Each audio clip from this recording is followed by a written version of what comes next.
And we are recording. I think we're recording. It says we're recording. Are we recording? Be cording? Re-recording. I don't even know what's happening. This is Barely Furcasting, featuring Taebyn, an Injured Nerves audio production.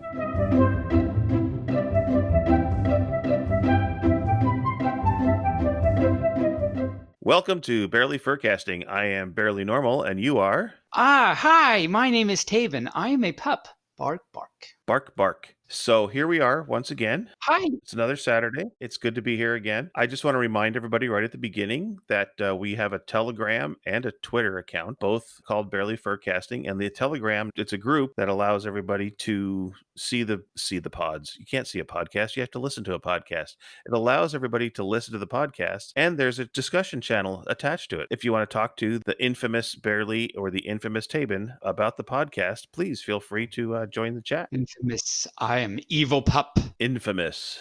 So, Taebyn, I have a question. You do? Did you catch your tail? Well, guess what? It What? happened. Yes. You might remember last week I was talking about a new technique I was trying and I've worked on it. And that technique was, well, okay, you might remember in the beginning I was mostly counterclockwise and I was getting close, but not quite doing it. And then a few weeks later, we had some suggestions from other furs and videos to help me out. And we kind of got the idea, okay, clockwise.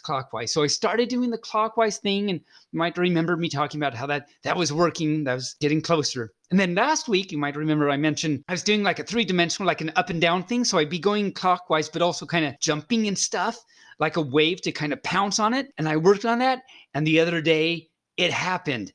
Only briefly, but I leapt and I pounced in a clockwise motion and it got in my mouthy for just a brief second because then I fell and tripped over my pawsies and then I lost Mr. Tail. But I did it. I know I'm going to keep working on it and I'll get better and better. It's exciting. And what are you going to do with it when you catch it for good? I don't know. I haven't gotten that far. That's a very good question. Maybe we'll like play tiddlywinks or something, or maybe some go fish. Maybe I'll teach him to play chess. Chess with a tail. Chess with a tail. I'll tell you the tale of Chess with a Tail. He's a he, so he's really a male, but on the ship we will eventually sail as we play chess with a tail, and that is my tail.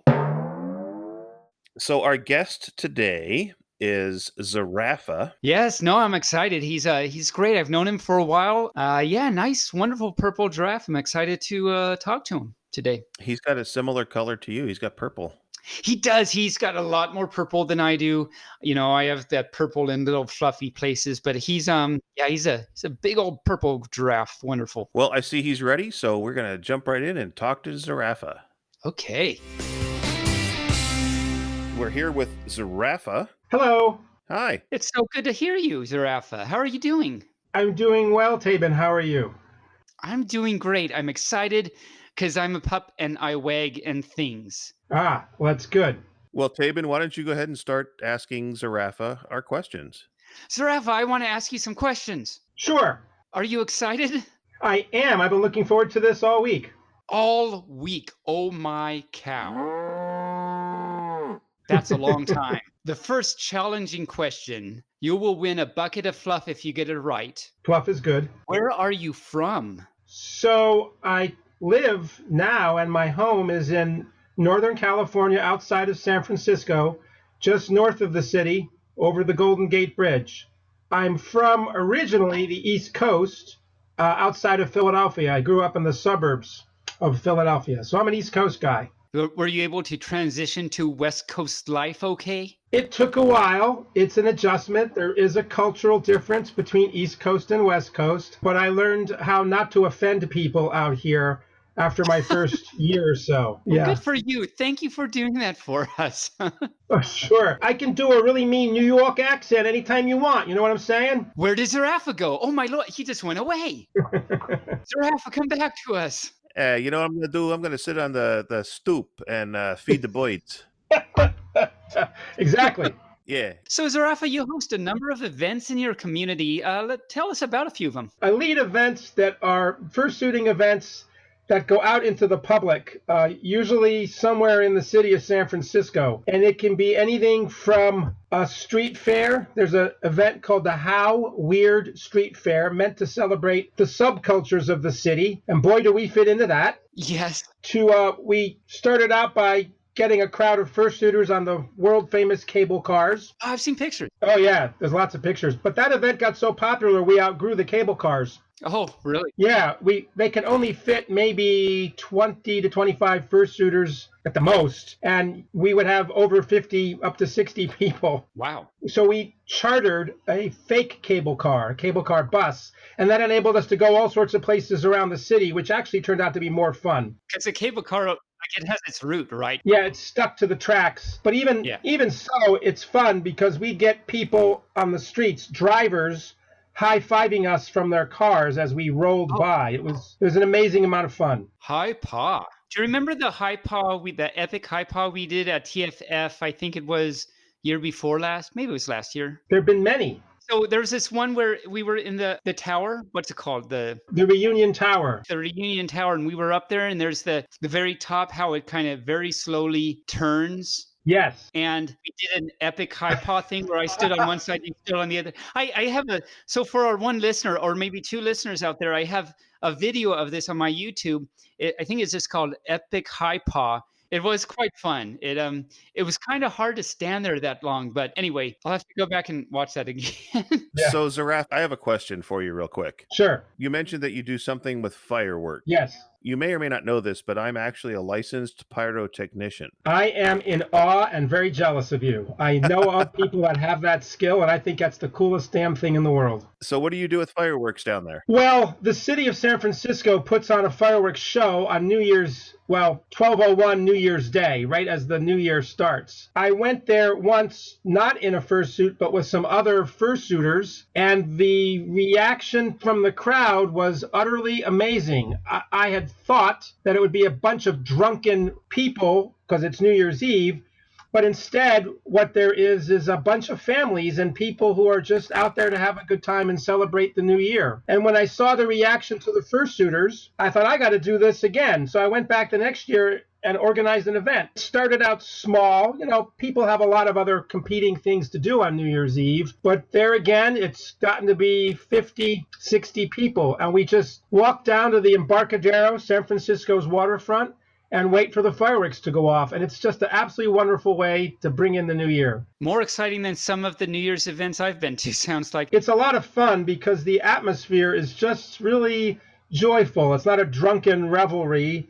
It's and the crowds, there's lots of kids. You wouldn't believe it. Lots of kids at midnight, but they just love us. The response from the crowd is amazing. So I continue to do it because it's so much fun. I'm a firework fanatic. I've loved them ever since I was a kid. Growing up in Philadelphia, where July 4th is taken very seriously. So I love my fireworks, and I'm always interested in the next big show. Tell us, because we want to know, how did you become a purple giraffe? It's partly a short story and partly a long story. Giraffes are my favorite animal, and purple is my favorite color. Hey! It was really easy to combine those two. A lot of people spend a lot of time stressing over what to do with their fursona. I knew, as soon as I picked giraffe, I knew it was going to be purple. And aqua is my second favorite color, so that's why my character is purple and aqua. The reason I picked giraffe is I had an experience with a giraffe in 1982 when I first came to California. I was volunteering at the Sacramento Zoo, and my very first day I was supposed to go in and clean the giraffe barn. And they locked the giraffes out of the barn, but he was staring in at me. His name is Brutus, and he was just giving me the eye. But Brutus was a very gentle giraffe, and he was raised by people. When I saw him staring at me, the keeper said, "Oh, don't worry about him. He likes to watch when there's people in his barn." So I got to work sweeping. It was very boring, mundane work, but I felt what I thought was a fly in my hair, and I brushed it away. And the fly came back, and I brushed it away again, and I'm still sweeping and dumping giraffe poop. And The fly came back a third time, and now I'm getting annoyed and wondering, where is this fly? And I turned to look, and it wasn't a fly. It was the giraffe who'd leaned all the way over and was licking my hair. When I turned to look, his head was just above me, maybe a foot and a half away, and their heads are enormous, 2 feet long, and his eye was the size of a baseball. He was just staring at me, and I stared at him, and there was this moment of like 5 seconds where we just stared at each other, and then he silently lifted his head and walked away, and I just stood there vibrating, going, oh my God, oh my God, oh my God, that was amazing. And I went home and told everybody I knew that I'd been kissed by a giraffe that day, and I decided there and then that I needed to have a job where I could work with amazing animals like that. And that's part of why I became a veterinarian. So I like to say that I had a giraffe as a career counselor. And I later got to work at the zoo, and I would lead tours of people up there, and they got to hand feed him. He loved people. And I watched other people look in his eye and fall in love with him. He was an amazing, amazing animal. Well, that's beautiful. Yeah. I love that. Related to that, how long have you been a furry and how long have you been in the fandom? I have been in the fandom just a little over 9 years. Oh, wow. I can pick the exact day that I discovered the fandom because I discovered it at a Burning Man party in the city of San Francisco. They have a party that's held exactly 180 days from the burning of one man on Labor Day to the burning of the next man. And it's usually in the first or second week of March. It's called, you'll like this, Taebyn, because it's a pun, the Vernal Equinox Party. Oh, snap. I see what they did there. I was at that party and I saw a guy in this amazing animal costume that I now know was a fursuit. And I started talking to him and I said, what's this all about? And he started talking to me about what people who are furries are like. And every time he described what they're like, I was like, I do that. I have those. I'm that way. I do this. And literally in the space of an hour, I just suddenly went, oh my God, I think I'm a furry. I walked out of that party a different guy than when I walked in. I absolutely just knew when I walked out that something big had happened. I started going to the local events and meets. I started going to Frolic. I go back to that party every year, and I bring fursuiters to that party too. And I celebrate my furry anniversary whenever the Vernal Equinox party is. That's really cool. Yeah. I love it. Yeah, my life changed on that day.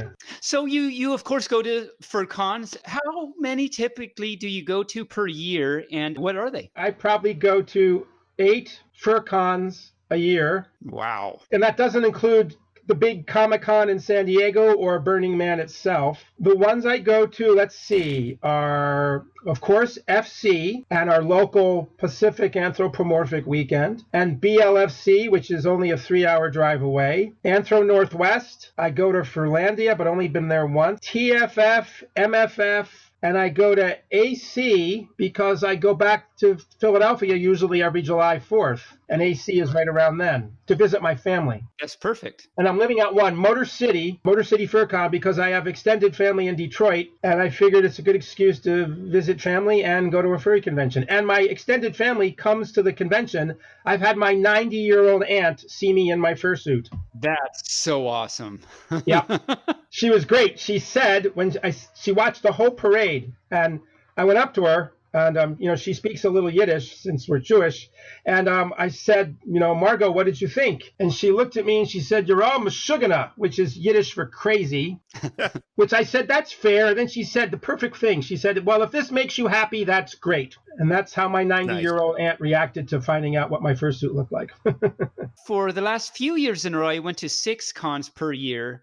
This year was going to be, I forget now because some got canceled and everything like that. This year was going to be 5 or 6. So I'm getting up to your level, although it turns out that 6 a year that's a lot, especially, when you do a few back-to-back weekends. Oh, that's hard. I've done for the past 3 years. I think I've done back-to-back weekends for that's a lot of work. So I try to avoid that, but sometimes you can't.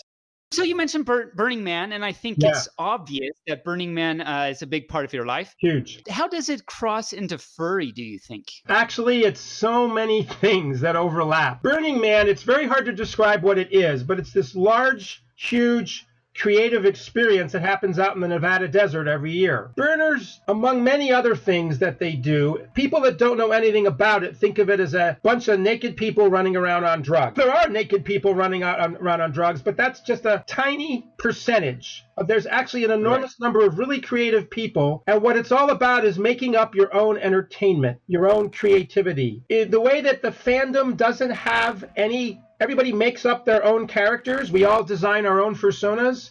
That's exactly what people do at Burning Man. They make up their own things to entertain themselves, and then they gift it to the people at large. You're not allowed to buy or sell anything for the whole week out there, except for coffee and ice, which is sold by the organization. Other than that, everything's given away. So you give away entertainment, you give away events, you give away food, you give away drink, and it creates this enormous, wonderful place where you can start exploring what you might be interested in and opening up to. I learned at Burning Man that I liked wearing purple, and I liked wearing fuzzy things, and I liked hats with ears. I look back now and go, well, duh. I could see all the signs, but I didn't know what it all meant till I met that guy at a Burning Man party in the city. So my life ultimately completely changed. It transformed me over a period of years because Burning Man taught me to listen to my inner voice and trust my own gut. And if I want to wear purple fuzzy hats, I can. Before Burning Man, I was afraid to wear purple. And the other thing I never did is I hated dancing. And you know what I'm like on the dance floor. I do. That's, right. I understand. I mean, yeah. I don't understand. That's crazy. And I tell people who know me now, and they look at me suspiciously, and they go, oh, no way, that's not possibly true. But when I tell people that knew me before Burning Man and say I get dressed up in a large purple giraffe costume and dance on stage, they look at me and go, no way, there's no way you would do that. I owe all that to Burning Man. On top of that, there are furries that go to Burning Man. There's a sizable percentage of us. Well, there's about probably a couple hundred furry burners. Oh, wow. Many of us go every year. There's several camps that are out there every year. And in recent years, I've camped with furries, which is lots of fun. And a lot of us just try and help educate other burners about what the furry culture is all about. But my first few years, I camped with my band. I play in a large marching band out there called the Burning Band. And we play all over Black Rock City. It's absolutely a wonderful way to contribute. That's my contribution, is playing music with my band at Burning Man. When you started talking about dancing briefly, you probably know the first image that came to my mind. I forget where it was. It was BLFC or FC a few years ago, and we were on the dance floor, but you didn't know I was on the dance floor at that time. You were facing the stage, and then here comes Taebyn. I just come popping up from under your legs. Yeah. And you had no idea what was going, and then you found out who it was, and you're like, of course, it's Taebyn. I have a quick question. You have a special attachment to a fur called Dog Bomb. Yes. Maybe you could tell us a little bit about that. I guess probably most of your listeners, or many of your listeners, know that he died a little over a year ago due to ALS, or Lou Gehrig's disease. He was quite an amazing individual. I got to know him because he was a veterinary technician and I'm a veterinarian. We hit it off because we were in the same field. I don't know, he loved to laugh at my jokes. I don't know why, but he just laughed at everything I said. And eventually we started rooming together at cons, and we just laughed the whole weekend long, even though we were very different. He likes to drink beer and I don't drink much, and he goes to bed early and gets up at 5 o'clock in the morning and goes for what he would call a short run of 10 miles. And we would laugh because I'd be just getting to bed at 5 a.m. and he'd be getting up, and we'd wave at each other as I got into bed and he got out, and then he would go off and do his thing. I got to be really close to him. Well, he disclosed to me at BLFC over 2 years ago now what his plans were. He'd already been diagnosed, of how he was going to choose to end his own life under his own power. And it was one of the most powerful things I've ever witnessed, was to have that conversation with someone who was telling me what they were going to do, then go out the door into a furry convention. It was a crazy combination of things. I wrote a story about that experience that's in the memorial book, which is called ALS Can Kiss My Fuzzy Butt. That's the name of the book. Oh, yeah. And it's a collection of all the amazing art that was done in his honor. He was truly amazing, humble individual. He just never understood why everybody flocked to him and loved him so much. He didn't get it. I think he didn't get it until the very last couple days of his life. I was, communicating with him right up to the very last day. Terrible experience to go through, but watching the way he handled this utterly horrible experience with such grace and dignity I will carry that with me the rest of my life. The whole thing, of course, is sad, but that's obviously enriched your life, though. So it's pretty great, too. No, that's a good word. It is sad that he's no longer with us. Let me give you an example. He was participating in a walk, a 1-mile walk. This was a year ago from this past October. He could barely walk by then. And this was a guy that used to run marathons, okay? So he had a 1-mile walk, and he had a cane, and he invited fursuiters to come participate to raise money. We did. We had 60 people from all over the country come and join him on that walk. He wrote a speech that he was going to say to everybody, and he asked me to read the speech for him. And I said, why do you want me to read it? You can read it. His talking was starting to degrade, but he was still pretty clear. And he said, well, I could read it, but I'm afraid I might cry. And I said, well, what makes you think I'm not going to cry? And he said, well, you're a purple giraffe. It's better if you're crying. Yeah. And it was the kind of stuff we said. So you can still find videos of that walk, and you hear my voice reading his words, which were beautiful words. He was an excellent writer. Such a wonderful human being. Well, thank you for sharing that with us. That was very nice, Sure. though. Thank you. Sure.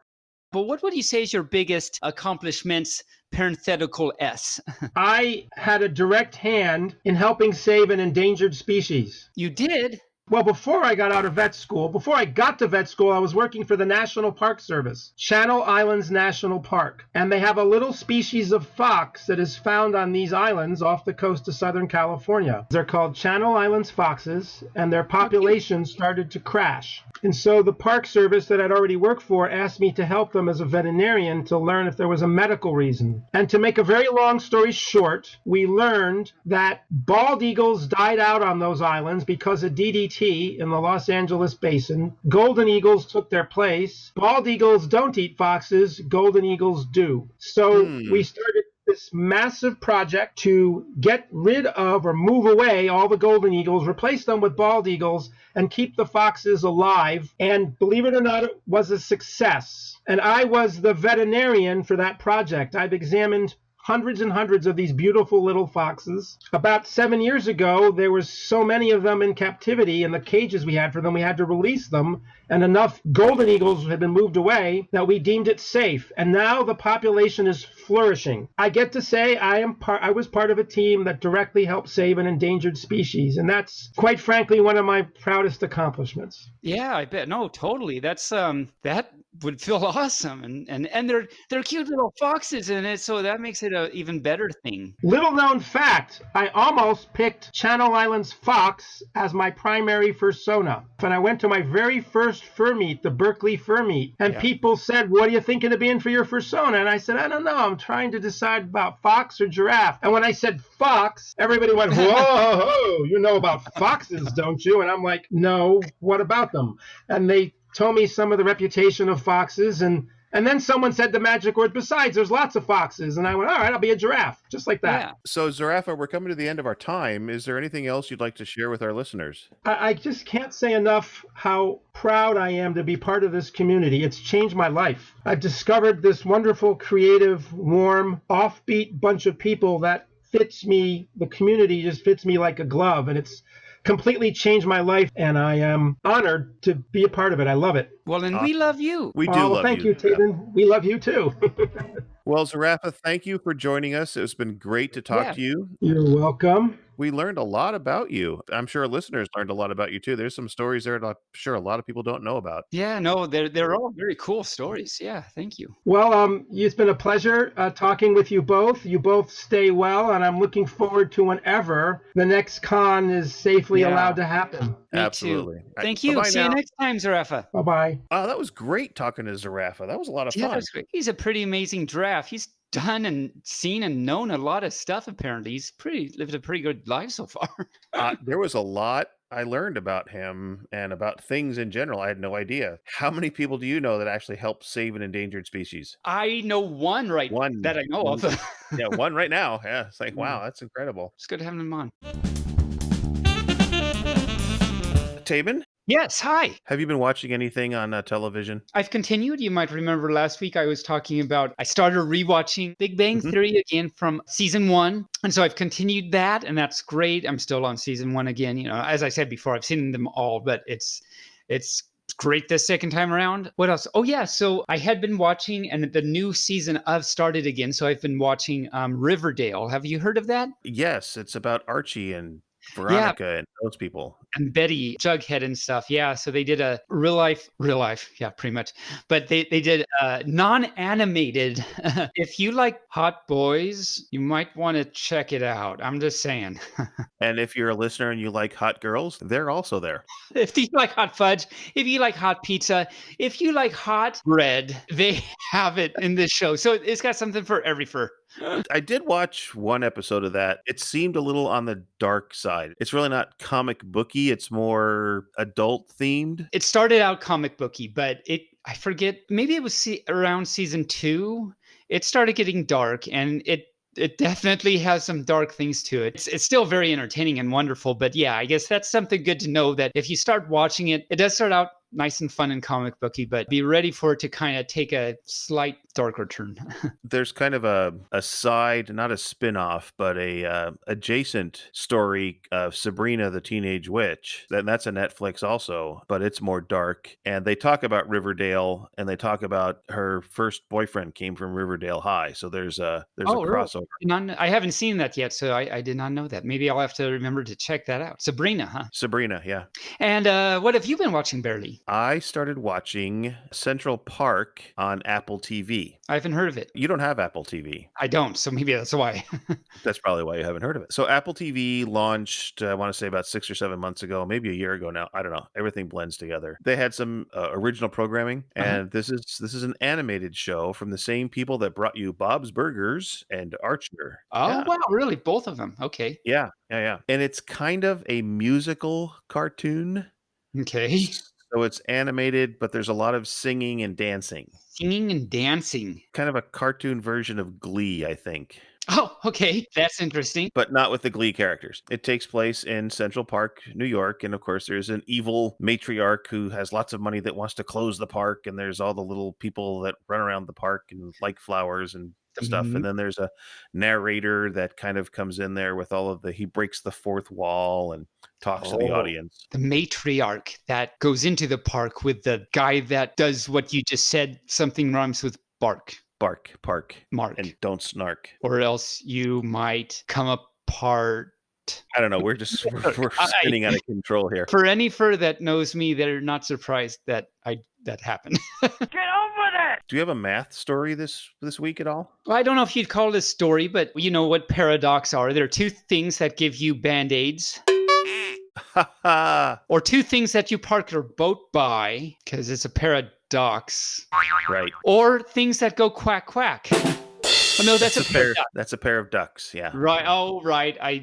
Right. But so so in math there are some well-known paradoxes. What's the plural of paradox? I think it's paradoxes, Paradoxes. Okay, so which is two little doggies. Paradoxes. there. Oh my cow. Yes. I love little doggies.